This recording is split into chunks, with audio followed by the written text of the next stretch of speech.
Salut chers amis sportifs, nous sommes très heureux de vous retrouver ce lundi 18 mars 2024 pour votre émission d'information sportive, le JT en images. C'est par les Jeux africains que nous débutons cette édition. La Côte d'Ivoire a enregistré 8 médailles. Débuté le 8 mars dernier, les 13e Jeux africains battent leur plein en ce moment dans la capitale ghanéenne, Accra. Les athlètes ivoiriens s'illustrent plus ou moins bien dans cette compétition. À ce jour, la Côte d'Ivoire a 8 médailles, dont 5 argent et 3 médailles de bronze. C'est grâce aux lutteuses Ami Youin et Bakayoko Céline que la Côte d'Ivoire a goûté au délice des médailles avec 2 médailles d'argent. S'en est suivi le judoka avec Dabondé Zouléa qui a également décroché une médaille d'argent en tombant face à la Sud-Africaine en finale de sa catégorie et Kobena Kofi Kremé qui a décroché la médaille de bronze. Enfin, ce sont les taekwondoïstes qui ont permis à la Côte d'Ivoire d'accroître le nombre de médailles dans cette compétition. Ben Younous Konaté et Diallo Ibrahim ont décroché 2 médailles de bronze ce dimanche 17 dans la catégorie des moins de 63 kg. Le sac sera imité par les dames Bouma Koulibaly, catégorie des moins de 53 kg, et de Astan Batili de la catégorie de plus de 73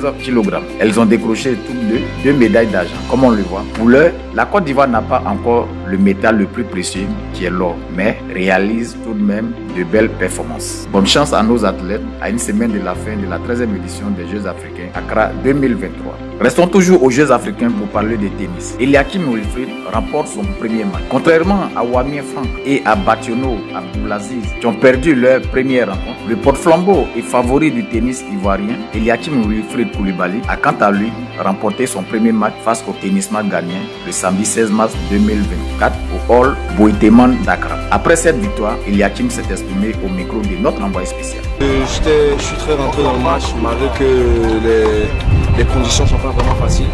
Mais je suis resté concentré du début jusqu'à la fin et j'ai pas lâché, je me suis encouragé et je me suis battu. Voilà, c'est ce qu'on peut dire de ce match. Je suis très heureux d'abord, mais c'est que le début en fait parce que il y a encore 6 matchs à gagner jusqu'à la fin du tournoi. Donc va falloir se concentrer pour aller chercher les 6 matchs. Je suis l'un des favoris de ce tournoi.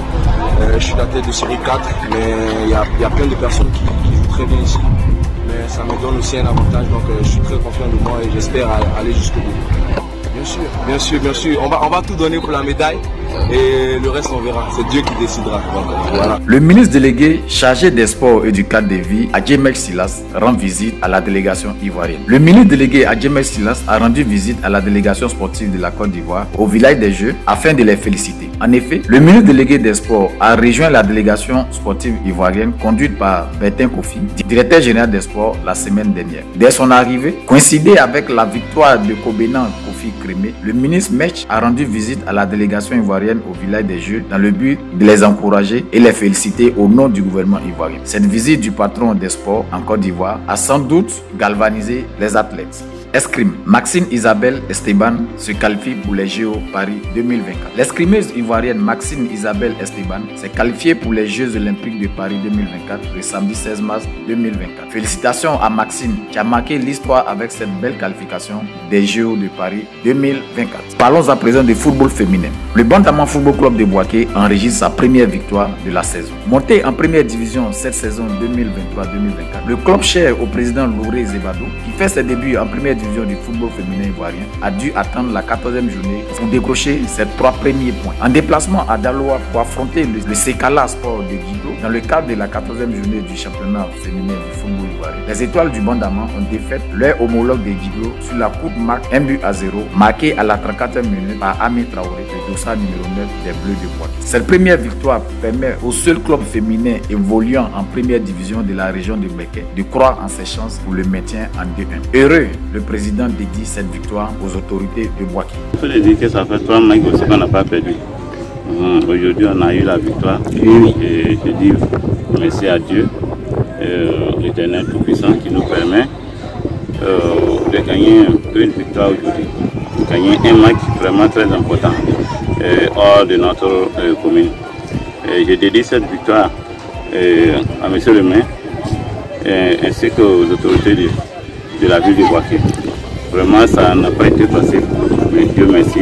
J'espère que c'est le début du commencement. Restons toujours en football, mais cette fois-ci chez les hommes. Tirage au sort des quarts de finale de la Ligue des Champions CAF. Le mardi dernier au Caire a eu lieu le tirage au sort des quarts de finale de la Ligue des Champions. L'Astec Mimosa, le représentant ivoirien, tombe sur l'Espérance de Tunis. Le match aller se jouera en terre tunisienne et le retour sera à Abidjan au stade Félix Houphouët-Boigny. Voici les différentes affiches de ces quarts de finale. Le Simba SC sera aux prises au Al-Ali d'Égypte. Le Young Africans en découdra avec le Mamelodi Sundowns. Quand le TP Mazembe de Lubumbashi sera aux prises au Petro Atlético de Luanda. Les matchs allés se disputeront les 29, 30 et 31 mars et les retours les 5, 6 et 7 avril 2024. Quant au représentant ivoirien, l'Astec Mimosa se déplacera pour le match aller en terre tunisienne le samedi 30 mars 2024 à 21h. Et le retour sera le 7 avril au stade Félix Houphouët-Boigny. Bonne chance à l'Astec Mimosa. C'est tout pour aujourd'hui. Merci de nous avoir suivis. Nous avons été très heureux d'être en votre compagnie. On se donne rendez-vous pour la semaine prochaine pour un autre numéro de JT.